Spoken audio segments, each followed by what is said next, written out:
So, all right. So, good morning, everybody. My name is Anka Metcalf. I'm the CEO and founder of TradeOutloud.com, which is a trading education firm that is specialized in educating individuals how to day trade, swing trade, and invest in the market. And I'm ready for your questions. First question is Tesla.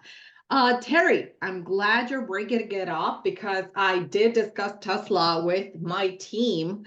And not only that, but I did post some ideas about Tesla in yesterday's post on X.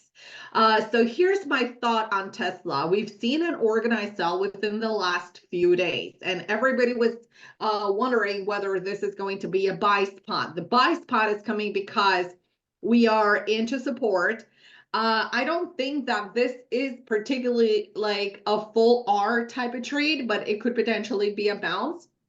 So this is the first support layer that we're getting around the 330. And today the stock is up. Usually after a stock or an index or what have you, whatever you're trading is down 3 to 5 or 8 bars, there's always going to be a pullback because the price action cannot sustain such a massive drawdown. So therefore, you're going to expect some kind of rebound action after you hit some level of support. I'm not extraordinary bullish on the stock, even though today, yes, it's bouncing a little bit and it's up about 5%. But to be very honest, you can see here that it pierced this morning. So it actually opened lower and it does have another layer of support into the 300. Here's what where it becomes really interesting.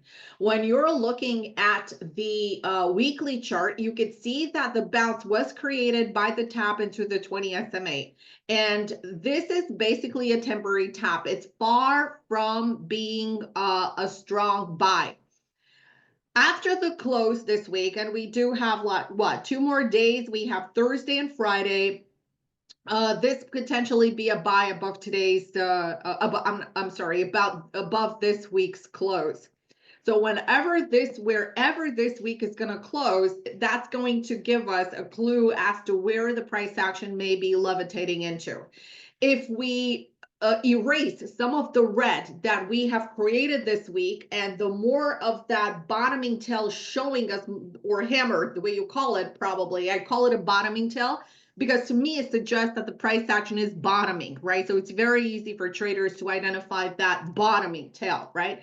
And so far, we're getting a little bit of a bottoming tail right into the 20 SMA. However, we're far from closing the candle. Candle's going to close on Friday after the session close, after the New York trading session close, and that's what we're going to get our close. So hypothetically, whenever, and if this is going to be the high of this week, for example, just giving you an example, over the high, so that means for next week, for Monday, if we break, let's say 362 or whatever the high is going to be at that point in time, that is going to be a weekly rotation. And that is where I am looking, actually, because I have it on my watch list, and I'm going to be looking for a buy. So I'm not a buyer today. What I do want to show you that is very interesting is the monthly chart. And the monthly chart suggests that we have entered a sell pattern. We had a period of contraction because we had an inside bar that was levitating into resistance. And we actually held there pretty well for the month of January. But as soon as we traded below, and this is why the close of the candles are very important, so we can actually have the tops and the bottoms of the candle. And once we triggered below the 373, the sell action came in place. And as you can see here, we're getting very close to the 50% measure move from swing low to swing high. So 50% retracement, also in sync with the rising 10 EMA. So when you're looking at the monthly chart, this is just a pullback within a very strong, massive trend. So the trend is not altered on the monthly chart, but it's due for a pullback because we had a very heavy acceleration through the months of November and through the months of December. And this is a calibration. This is a calibration candle. And from this calibration candle, we could actually create the pullback to have a much more stable push to the upside when that comes along. But nonetheless, very bullish onto the monthly. again, very bullish.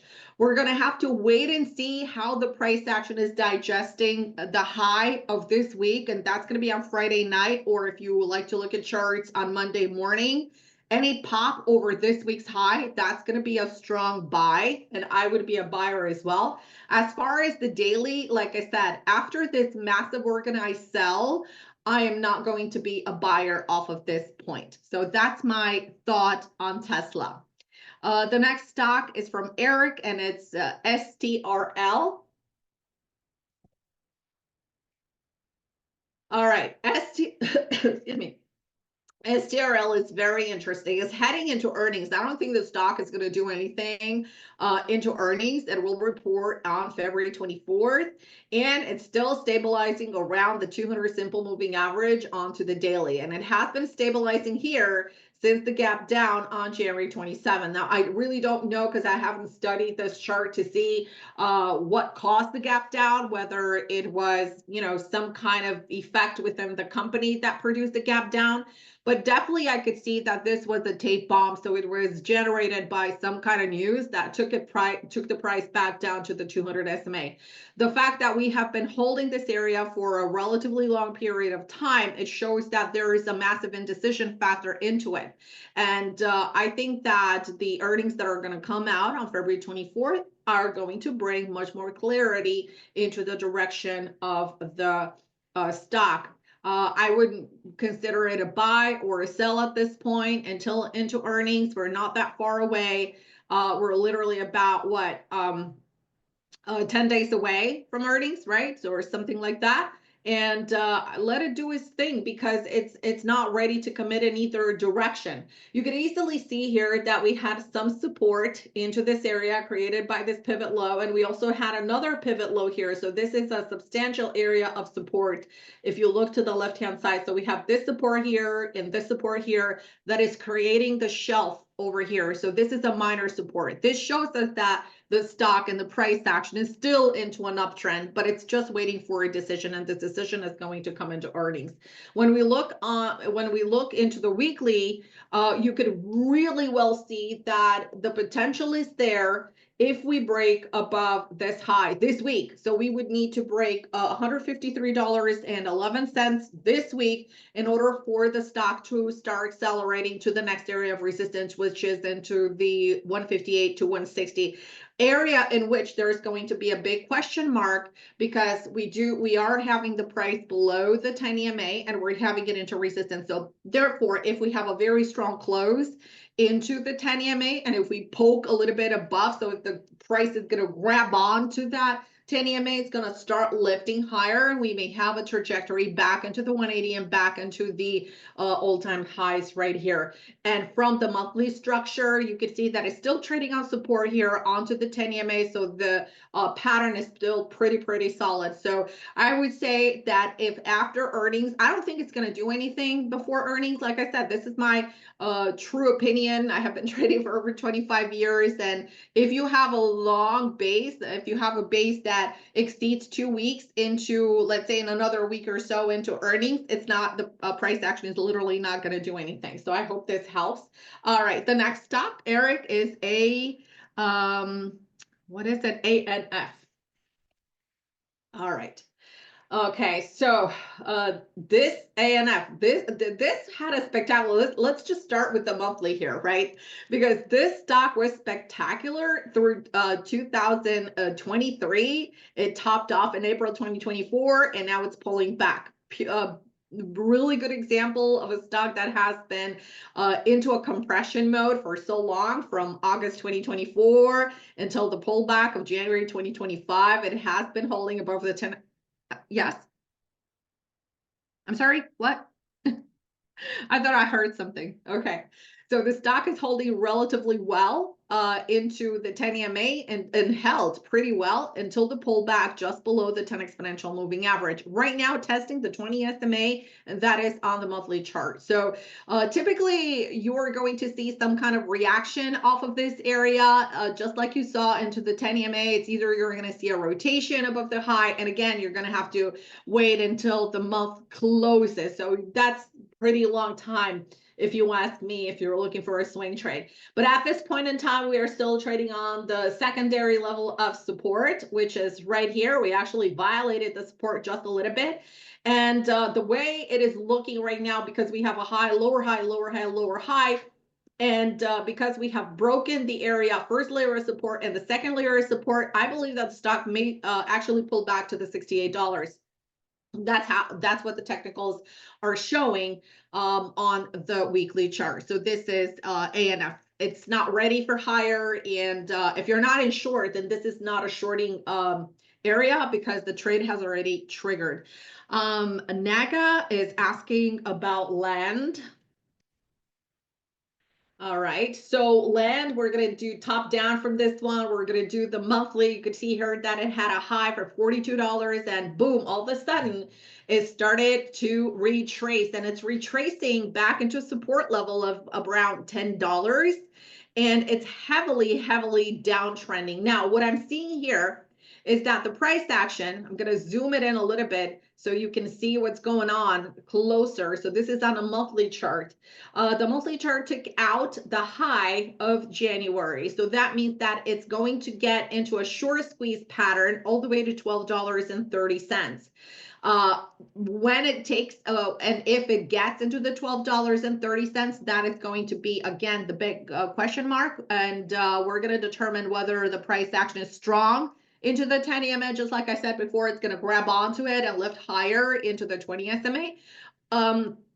Or if it's going to get rejected into the 10 EMA, it's going to turn around and actually start pushing lower back again. So that's from the weekly, from the monthly perspective. From the weekly perspective, we can see a lot of price compression into the $10, just above the $10 level. Finally breaking above the $11 level. And again, it looks like it wants to go higher into the 20 SMA. That is the first resistance. And again, this is on the weekly. That comes into the $11.80. Not big moves, considering the resistance areas that we have. Again, here you can see the price compression that has been going on since the end of December, and finally breaking out a little bit. So that is positive, but we also have a prior resistance level from a prior low at $11.65. So this is going to be resistance as well. And then we also have the resistance from a prior pivot high right here before we get into the 200 SMA right around the $12.80 that we already have talked about. So this is my take on land. Okay, TJ is asking about PLTR. I have PLTR for long term because this is going to be, and actually you can see a marker here at $80.71. This is our entry in our program. Yeah.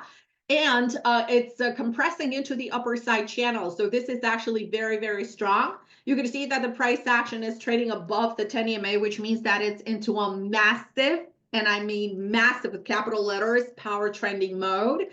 It does have a lot of room for a continuation higher. I'm going to show you exactly where we are seeing the next projection. And you can see here and why we're slowing down here. And you can see here that since we had the pullback here on January 13th, this was the $70 was the buy area, $70, and then $80 to $83 was the breakout area. And because we were talking about how far can it go, I'm going to share with you my thoughts into the next projection and the targets that we are seeing above the 119. And you can see here why. I mentioned before that I'm going to share with you why the price action is stalling into this area, because this is a swing extension into the 119 area, and the highest point that we had was 118.66. So it's right into the 119 area. Above this, we can continue higher into the $150 to $154. So this is PLTR. SMCI is the next stock. SMCI is and by the way, SMCI very interesting because it has been under a lot of pressure lately. You know, it was the superstar. Let me just start with the monthly. You guys see that it was a massive superstar in 2024. It broke out in January of 2024 and created the ultimate high right here, the all-time high into March 2024. So it had an explosive growth. Let me just show you how much it went higher from this breakout all the way to the high right here. It went up 275%. That is massive. That is a massive move that it had to the upside. Okay. So now the price action is coming back in. But what I do love about the stock is that it came back to test the support level from which it bounced hard. You can see that the volatility is so much increased now within these last few months than it was back in December of 2023. We're also seeing the possibility of a breakout because this area right here shows us that this was the first breakout area in January 2024. And we're right at that point a year later in January 2025 and February 2025. The big question is the 10 EMA here, because the price action is still trading a little bit below that. And again, it's still holding on very bullishly. This is still an uptrend. This is, yes, a steeper pullback because it was literally narrative that brought the price down. And not only that, but you know the news around it. But it's very bullish. You can see here that on the quarterly, this is going to be massively explosive. I don't know how many of you guys look at quarterly charts, but I don't know about you, but I absolutely LOVE them. $50.61. If above, I'm going to buy with both hands. Now, from the daily structure, this is where the massive breakout is coming from a quarterly chart, which are impressive. And again, if we get a really good, huge price compensation into the 50 bucks area, above $50, we're going to start exploding higher. From the quarterly chart, we have a really good attempt on challenging back the $100 area. And from the monthly, you can see here that we could actually have a first target set into the 67 towards 70 bucks. Then we can have a target into 100 and back into the, back into the all-time high here of 120. So this is SMCI. All right, Costco, another love. Okay, so I don't know about you guys, but every time when I go to Costco, it's literally a zoo, right? It's a freaking zoo, and I love it. You know why? Because it shows me that people are shopping at Costco. It shows me that there's a huge interest in Costco. They have a good policy with memberships. They have they have reinforced, you guys probably have seen the scanners at the front doors, right? So they're enforcing their memberships. So I think that's a really good positive thing for Costco. I have been writing Costco in my little IRA account. I set up an IRA account when it was just below 594. That's where I bought it. And I opened that IRA account with $7,500. I mean, take a look. I'm up over $400 alone on this stock. $400 from my entry to where it is trading right now. Well above it. This is a great long-term stock, incredible long-term stock. You don't have an entry point here. It will report earnings on March 6th. It has been consolidating since February 6th. It is it could have a potential of breaking out over the ultimate high that we have here, over the all-time high of 1066. But at the same time, you can see here that after we had an igniting 3-bar continuation, look at the size of these candles, right? So this means that institutions were legging into this for long term again. And the fact that the price action is not pulling back, even though the market has been very wobbly, right, and kind of fleecy, that means that the price action is going to hold. You can see the doji here. Doji is indecision. So it means that the bears and the bulls are undecided and what they want to do at this point. They break above, the bulls are going to be in charge. They break below the doji low here of, let's say, 1040. They're going to start pulling it back. The pullback could be into the 10 EMA, and on a steeper pullback, we could see probably a tap into these prior highs and all the way into this 980 into this 20 SMA right here. So I think that it has a really good potential for long term. Just want to bring here and to show you why we have such a massive continuation, because it broke above the quarterly high, and this is what's propelling it higher. The monthly chart as well, you can see that we had a beautiful inside candle here with the trigger that came in for the month of February. We got in right here into our program as a long over 1,000 again. But again, this is a great stock to leg in for your long-term portfolio. And if you're a swing trader, yes, by all means. I absolutely love it, Terry. Costco, I think it's really great. All right. Barb, are you using all the time frames? Are you using the same moving averages on all time frames? Absolutely, Barb. I'm using the 10 exponential moving average. If you don't like to use exponential moving averages, the 8 simple moving average is going to pretty much carbon copy the activity of the 10 exponential moving average. And I use the 20 simple moving average, 50 simple moving average, and the 200 simple moving average. All right, and then you want to know about DJT. DJT, here we go. All right, so DJT, you can see here that the price action has been very, very, very volatile in October, and right now it's holding the 20 SMA, so it's holding above the 20 SMA. What I do love about this pattern is that it's still holding support here. So if we take this blue line right here, and if we extend it, you can see here that it has been holding in November. It popped a little bit higher, and right now it's still trading above the 20 SMA. So we have a low and a higher low. Now, if the price is going to start breaking above this doji, you can see the doji here was created on January 27th. This is a weekly chart. So let me just zoom in a little bit on the price action. Okay, let me see if I can do that. If it allows me to. Yep, it does. Okay, so you can see it much better. This is a doji here, and this is going to be bullish above 34. And the support level is going to be 26. And the target is going to go back into the $40, 40, 43. Again, consider the whole numbers. Typically on stocks that are trading between, let's say, $5 and $50, the whole numbers have a really huge impact on them. So pay attention to the 40 bucks and then go buy pivot highs. All right, FTNT. This is another one that I like. FTNT. Again, because it's super strong, it's easy to trade because it's, and actually this one popped on my scanner, at this breakout here at the beginning of February. It's a little bit more volatile, but if you have the stomach for it and have a wide enough stops, I think this is going to be a great choice. It already reported earnings and it had pretty good earnings on February 6th. You're going to see that the price action is pulling back right now to the 10 EMA, holding actually really well above the resistance high of this really strong channel. And by the way, this channel went from earnings to earnings. All right, so it just popped up just a little bit ahead of earnings, and the earnings took it a little bit higher. Still very bullish. I love the fact that it's holding beautifully. It's not a buy right now, so if you're not in from the breakout here, just wait for it.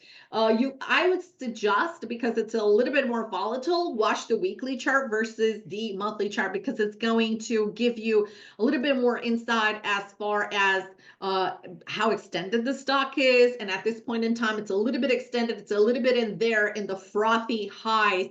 And so far this week, within the last 3 days that we have been trading, I see an inside activity. So this could potentially evaluated TJ at the end of the month. If it's going to break down below whatever the low is going to be this week, it's going to be in a pullback mode, most likely into the 10 EMA. Because look at the affinity of this stock with the 10 EMA on the weekly. So here it consolidated. It pulled a rug. So this was a rug pull here, clearly back into support. And then the stock went higher. Here again, tap into the 10 EMA. So it has that affinity multiple times. It starts moving off of the 10 EMA. So I would watch that if I were you. Again, this week, if we break the low, look for a pullback into the 10 EMA and look for a setup around that area if you want to get in. FMC. All right, so FMC. We're going to go to a higher time frame. So first of all, it reported earnings, and earnings were disappointing. Okay, I'm going to go to the monthly chart here. I'm seeing increased volume in this one. So what that shows me is that there is some organized selling that has been going on since earnings. Okay, so it also shows me that it broke the support here. And because it broke the support, we had a sandwich down here. So again, if you wanted to be short, that was the short area, $48.80. And right now, I think it's not ready yet. I think it may still drop to around $27. So I think that's going to be the next target. double the weekly chart here. When we look at the W, look at the race volume, that's because of the earnings that it had last week. And right now there's a state of confusion, okay, as far as what the stock is going to do. Typically what happens like after a big massive pullback like this, and it was like 18% here, and it was like I don't even know how much it was. Yeah, it was almost 20% here and another almost 19% here. So the stock is down like 40%. You could experience a short squeeze here. So you could potentially see a rise in price all the way to around $40. And if the price remains weak, watch for the next sell setup because it still has room to the downside. Yeah. All right. Any other stocks that you guys have for me? RYCEY. What the heck is that? CEY. Is that even a stock? Yeah. Oh, Rolls-Royce. I have never traded this one. I mean, OMG. Look at the price point. Yeah, no wonder. All right. So as you can see here, breaking above the high. So I've never traded this. So really strong pattern, heavy duty resistance over here, very bullish, over 7.7. Okay. And we do have a massive support here. Let's see. Yeah, it's definitely in a massive uptrend. The weekly is showing like a lot of price compression. I like the rounded bottom here. Yeah, if you're interested in it, I think that I don't know I think the volume is super low on this one. That's why I'm not trading it. But over 770, it could potentially be bullish over yeah. And the price target would be about $9, and that look for a continuation into $10. Yeah, so that's my take on it. Let's take a quick look at the quarterly here. Quarterly continuation. Yeah. Quarterly continuation, space to squeeze into the $9, no doubt about it. So yeah, that's strong, very strong uptrend. Yeah, just if you like these type of trades, you could do that. TTD. All right, let's go top down. All right, so it has entered into a sell pattern. Let's just all right, rearrange this. It has entered into a sell pattern. It's a sell within a massive trend. The price action is above the 10 EMA. It's into minor support from the prior pivot high from November 2021. So this is a good price point for it to pull back. I think that it may want to test the 110 level from the monthly. When we're looking at the weekly, it already rotated, but again, let me see what happened on the daily here. So did it report today? Or I'm really never trading this stock because it's so boring, but it looks like it's either going to report today or reported today. I don't think it reported today because we didn't have like as much volatility. The volume is super low right here, so I can't tell whether it reported or not. But if you can let me know, okay, that's great.